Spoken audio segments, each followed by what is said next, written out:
नमस्कार, राधे राधे, जय श्री राम, सभी को प्रणाम। रीजनिंग गुरु किशन सर यूट्यूब चैनल में सभी प्यारे दोस्तों का, लाला लालियों का हार्दिक अभिनंदन है, स्वागत है। आज हम बात करेंगे 27 नवंबर 2020 को शिफ्ट फर्स्ट में जो दिल्ली पुलिस का पेपर हुआ है उसमें जो पूछे गए क्वेश्चंस हैं उनका एनालिसिस करेंगे। कौन से क्वेश्चन पूछे गए हैं इनकी भी हम चर्चा करेंगे। उससे पहले अगर हम थोड़ा सा पेपर एनालिसिस की बात करें तो पेपर काफ़ी सिंपल था, मतलब इजी पेपर था, इतना टफ पेपर नहीं था। हालांकि 10-5 क्वेश्चन टफ भी थे लेकिन इजी पेपर था। करंट अफेयर्स के क्वेश्चन पूछे गए हैं, कंप्यूटर के क्वेश्चन पूछे गए हैं। विशेष तौर से दिल्ली जो केंद्र शासित प्रदेश है उससे संबंधित 5-6 क्वेश्चन यहाँ पे पूछे गए। तो मैं सभी से निवेदन करना चाहूँगा जिनकी भी आगामी परीक्षा है, जो दिल्ली पुलिस का पेपर देने जा रहे हैं 28 तारीख से 14 दिसंबर तक जिनका भी पेपर है, दिल्ली जो केंद्र शासित प्रदेश है उसके बारे में आप अच्छे से अध्ययन कर ले। ओल्ड भी और न्यू जी के भी, उसकी जो भी बायो मतलब ज्योग्राफी है, पॉलिटी से संबंधित है, विधानसभा है, कब केंद्र शासित बना, जो भी जानकारी है आप जहाँ से भी मिलती है आपको किसी भी यूट्यूब चैनल से या बुक से, आप अच्छे से उसका अध्ययन करें क्योंकि 4-5 क्वेश्चन वहाँ से पूछे जा रहे हैं। सबसे पहले मेरे पास कुछ रीजनिंग के क्वेश्चन आए, हम उनकी चर्चा कर लेते हैं। देखो, रीजनिंग में सीरीज में से एक क्वेश्चन पूछा गया था।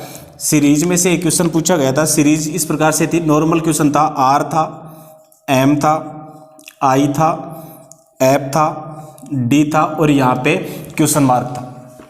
आर है, एम है, आई है, एफ है, डी और क्वेश्चन मार्क है। यहाँ पे बताना है कि कौन सा अक्षर आएगा। तो देखो, आर कितने नंबर पे आता है? 18 नंबर पे। एम 13 नंबर पे आता है, आई 9 नंबर पे आता है, एफ 6 नंबर पे आता है और डी कितने नंबर पे आता है? 4 नंबर पे।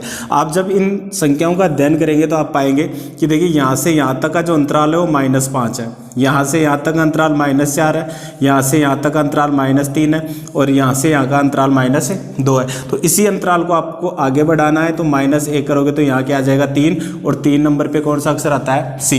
तो आपका राइट आंसर था यहाँ पे कौन सा? सी। ठीक है, एक तो ये था। एक कोडिंग डिकोडिंग में से भी क्वेश्चन था, डायरेक्ट मैं क्वेश्चन लिख देता हूँ। वहाँ पे क्वेश्चन था, देखो HIMACE को वहाँ 21 लिख रहा है, ठीक है, और फिर वहाँ यहाँ पे पूछ रहा है SIPTAG को क्या लिखेगा। तो यहाँ पे देखो HIMACE को 21 कैसे लिखेगा? आप सबको पता है H 8 नंबर पे, I 9 नंबर पे, M 13 नंबर पे, A 1 पे, C 3 पे और E 5 पे, ठीक है। अब आप इनको जोड़ो, देखो 8 और 9 कितने हुए? 17, 17 और 13 कितने हुए? टोटल 30 और ये इधर 5 और 3 8 और 1 9। तो 30 में से अगर आप 9 उठाओगे तो कितने आ जाएंगे? 21। सेम यही कंडीशन आपको यहाँ पे लागू करनी है। 19 I 9 P 16, ठीक है, T 20 A 1 और G 7। तो इधर तो हो गया टोटल 28 और इधर हो गया 19 और 8 28 और 16 44। 44 में से 28 के तो कितने बच गए? 16। तो आपका राइट आंसर क्या हो जाएगा? 16 हो जाएगा। ये 2 क्वेश्चन तो मेरे पास आए हैं रीजनिंग के। कुछ क्वेश्चंस मैथ के हैं तो मैथ के क्वेश्चंस की भी हम चर्चा कर लेते हैं। देखो, मैथ में क्वेश्चन पूछा गया था, एक क्वेश्चन था कि यदि किसी वस्तु को 13 रुपये में खरीदकर 12 रुपये में बेच दिया जाता है, मतलब क्रय मूल्य दे रखा था वस्तु का 13 रुपये, क्रय मूल्य कितना था? 13 रुपये था और यहाँ विक्रय मूल्य कितना था? विक्रय मूल्य था 12 रुपये। तो उस वस्तु के ऊपर कितना लाभ होगा? ठीक है, तो देखो 13 रुपये में खरीदकर 12 रुपये में बेच रहा है तो 1 रुपये का लाभ हुआ। प्रतिशत में बताना है 1/12 गुणा 100। तो आप यहाँ पे काटोगे तो 6 और यहाँ पे आ गया 50, यहाँ 3 और यहाँ पे 25, मतलब 25/3। प्रतिशत को अगर आप बदलो तो 3 अंटा 24, 8 सही 3/1, 3% का यहाँ पे क्या हो जाएगा? उसको लाभ हो जाएगा, ठीक है। तो लाभ प्रतिशत बताना था तो 8 से 1/3। फिर उसके बाद में एक क्वेश्चन पूछा था, यहाँ पे क्वेश्चन था देखो कि यदि किसी वस्तु का क्रय मूल्य 21,000 रुपये हो, मतलब क्रय मूल्य है वो 21,000 रुपये है, एक साल बाद में अगर उसके मूल्य में 5% की हानि हो जाती है तो एक साल बाद में उसका मूल्य क्या होगा। तो यहाँ पे आप निकाल सकते हो 21,000, 5% की हानि हो गई, मतलब ये जो 21,000 का 95%, तो 21,000 गुणा 95/100, काटा पीटी करोगे 2 0 से 2 0, 21 को अगर आप 95 से गुणा करोगे 5 और 9 और 5 दूनी 10, 19, हासिल की 1, 9 दूनी 18 और 1 19, तो यहाँ पे हो जाएगा 1995 और 1 10, मतलब 19,950 वहाँ आपको ऑप्शन में आंसर मिला होगा और वही आपका राइट आंसर होगा। ठीक है, तो ये तो थे मेरे पास 2 ही क्वेश्चन आए हैं, ये मैथ के क्वेश्चन थे। मतलब वहाँ स्टूडेंट बता रहे थे कि देखो लगभग प्रॉफिट एंड लॉस पे से, प्रॉफिट एंड लॉस में से 3 से 4 क्वेश्चन पूछे गए हैं। ठीक है, एसआई और सीआई मतलब सिंपल इंटरेस्ट और कंपाउंड इंटरेस्ट में से 2-3 क्वेश्चन पूछे गए हैं। जो सिंप्लीकेशन है, ठीक है, सिंप्लीकेशन में से 2-3 क्वेश्चन पूछे गए हैं। जो मिश्रण है, मिश्रण में से 2-3 क्वेश्चन पूछे गए हैं।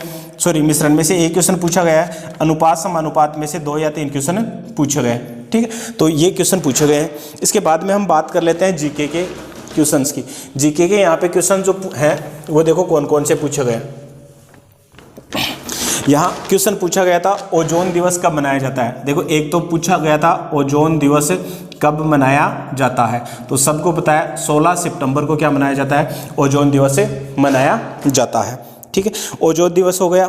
एक पूछा था गोवा की राजधानी, गोवा की राजधानी, तो गोवा की राजधानी भी सबको पता है क्या है, पणजी। गोवा की राजधानी क्या हो गई, पणजी हो गई।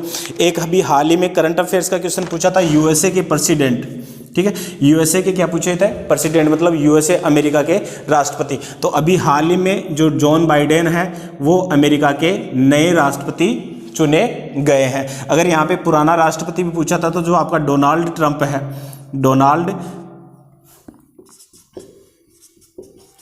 डोनाल्ड ट्रंप, ये यूएसए के क्या हो जाएंगे, राष्ट्रपति, क्योंकि अभी बाइडेन ने शपथ नहीं लिया। वो क्वेश्चन किस प्रकार से पूछा गया था उसके अकॉर्डिंग आपको आंसर देना है। अगर वर्तमान चुनाव में जिसने जीत हासिल की है वो पूछा है तो बाइडेन, और अगर पुराना पूछा है तो वहाँ पे क्या हो जाएगा, डोनाल्ड ट्रंप हो जाएगा।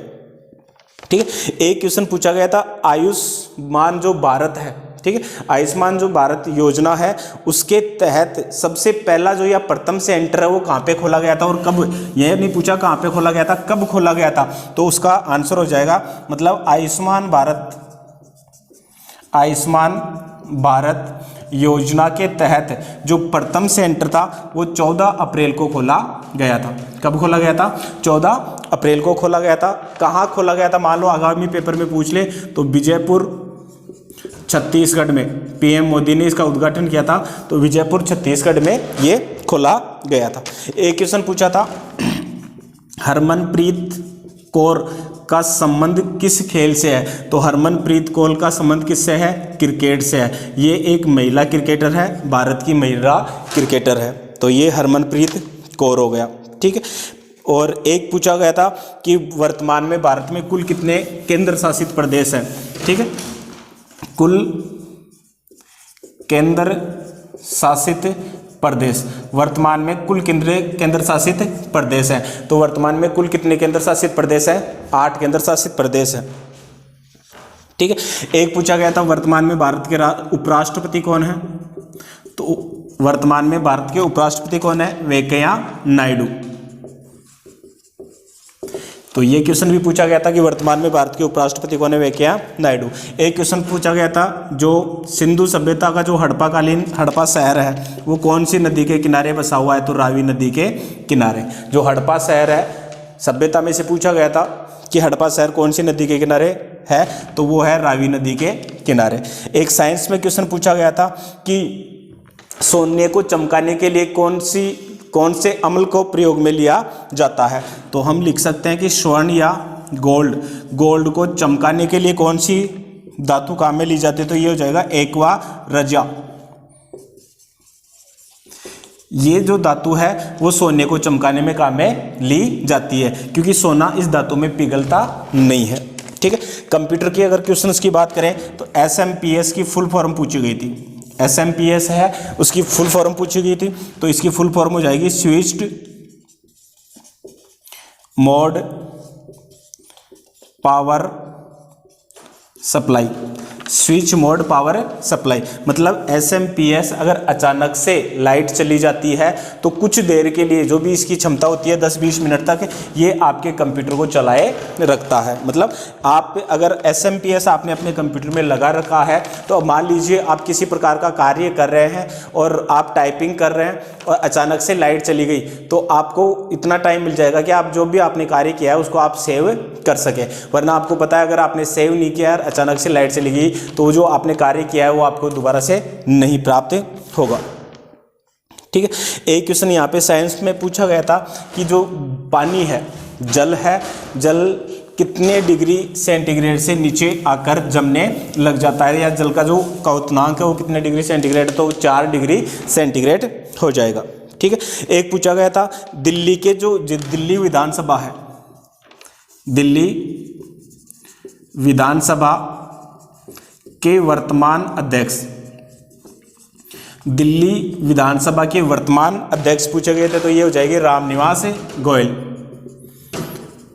रामनिवास गोयल हैं जो हाल ही में दिल्ली विधानसभा के वर्तमान अध्यक्ष चुने गए हैं।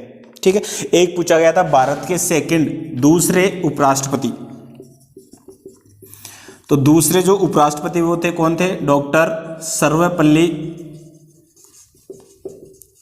राधाकृष्णन। पहले भी यही थे और दूसरे भी यही थे, तो 2-3 क्वेश्चन राष्ट्रपति से पूछे जा रहे हैं। तो दूसरे उपराष्ट्रपति थे वो डॉक्टर सर्वपल्ली राधाकृष्णन थे। ठीक है, और फिर उसके बाद में एक क्वेश्चन पूछा गया था गांधी जी का प्रथम किसान आंदोलन, गांधी जी का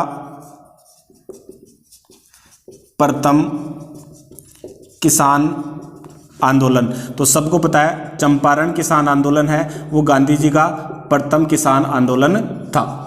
चंपारण किसान आंदोलन गांधी जी का प्रथम किसान आंदोलन था। एक पूछा गया था कि भारत की कौन सी सिटी को सिल्वर सिटी के नाम से जाना जाता है, तो सिल्वर सिटी के नाम से कौन सा शहर जाना जाता है, उड़ीसा का जो कटक शहर है उसको सिल्वर सिटी के नाम से जाना जाता है। एक क्वेश्चन पूछा गया था रोवर्स कप का संबंध किस खेल से है, रोवर्स कप का संबंध किस खेल से है, तो फुटबॉल से रोवर्स कप का संबंध है। रोवर्स कप कौन से खेल से संबंधित है, फुटबॉल से। एक क्वेश्चन करंट अफेयर्स का पूछा गया था, करंट अफेयर्स का क्वेश्चन था अंतर्राष्ट्रीय न्यायिक सम्मेलन का आयोजन हाल ही में कौन से शहर में किया गया है, अंतर्राष्ट्रीय न्यायिक सम्मेलन का आयोजन हाल ही में नई दिल्ली में किया गया है। तो जो अंतर्राष्ट्रीय जो न्यायिक सम्मेलन है उसका हाल ही में कहाँ आयोजन किया गया है, नई दिल्ली में किया गया है। एक पूछा गया था जानेज जंसा हाल ही में कौन से देश के प्रधानमंत्री चुने गए हैं, जानेज जंसा हाल ही में कौन से देश के प्रधानमंत्री चुने गए हैं, तो ये स्लोवेनिया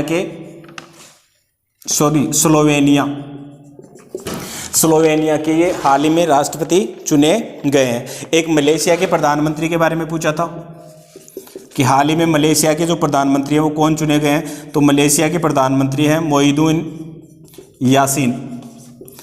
मोइनुद्दीन यासीन को हाल ही में मलेशिया का प्रधानमंत्री चुना गया है। कंप्यूटर, अगला क्वेश्चन था जैसे कंप्यूटर में डेटा की सबसे छोटी इकाई, कंप्यूटर में डेटा की सबसे छोटी इकाई, तो यहाँ पे बिट हो जाएगी। कंप्यूटर में डेटा की सबसे छोटी इकाई है वो कौन सी हो जाएगी, बिट हो जाएगी। एक हो जाएगा भारतीय जो राष्ट्रीय विकास परिषद है, भारतीय राष्ट्रीय विकास परिषद का गठन, भारतीय राष्ट्रीय विकास परिषद का गठन, तो भारतीय राष्ट्रीय विकास परिषद का गठन है वो कब हुआ था, 6 अगस्त 1952। 6 अगस्त 1952 को भारतीय राष्ट्रीय विकास परिषद का गठन किया गया था। ठीक है, फिर एक क्वेश्चन पूछा था स्वामी विवेकानंद रामकृष्ण परमहंस की स्थापना कब की गई, स्वामी विवेकानंद रामकृष्ण परमहंस की स्थापना तो कब की गई थी? 1897 में स्वामी विवेकानंद रामकृष्ण परमहंस की स्थापना की गई थी। एक क्वेश्चन पूछा गया था कि कांग्रेस द्वारा पूर्ण स्वराज्य की मांग कौन से अधिवेशन में की गई? तो कांग्रेस द्वारा पूर्ण स्वराज्य की मांग, तो ये मांग की गई थी लाहौर अधिवेशन में। कौन से अधिवेशन में? लाहौर, कहाँ? पाकिस्तान का जो लाहौर अधिवेशन था वहां पे ये मांग की गई थी। ठीक है, तो ये अभी जो मॉर्निंग में जो फर्स्ट शिफ्ट का जो दिल्ली पुलिस का पेपर था उसमें क्वेश्चन पूछे गए थे। पेपर काफ़ी इजी था, तो आपको भी घबराना नहीं है। अगर आपका भी आगामी पेपर है तो बिल्कुल आराम से शालीनता से आप पेपर दे के आए। सभी को ऑल द बेस्ट। मिलते हैं नए क्वेश्चनों के साथ, नए पेपर के साथ। तब तक के लिए धन्यवाद। जो भी वीडियो पर पहली बार आए हैं वो वीडियो को लाइक करें और जो चैनल है उसको सब्सक्राइब करें, ताकि आगामी जो पेपर हैं उनमें पूछे जाने वाले क्वेश्चंस भी आपको टाइम पे मिल जाएं। जय हिंद, जय भारत।